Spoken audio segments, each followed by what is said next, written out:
So ito yung mga sinasabi natin na i-prepare ninyo. Make sure that all the materials that you need for scrubbing is ready.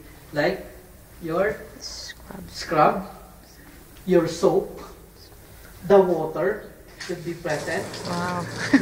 Ang linis. Kasi walang silbi na mag-scrub na walang tubig.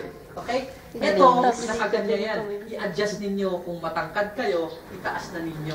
Nakaganyan. Pag ganyan ha, otherwise, Shower. ganyan mo. Itaas mo na ganyan. Okay, pag mababa ka naman, ibaba mo ng konti. Ganyan. Then, you control it here. Pag yung tapakan pababa, going to the right left side. Right, left. Right, left. Okay, Parang contaminated. What's wrong with you?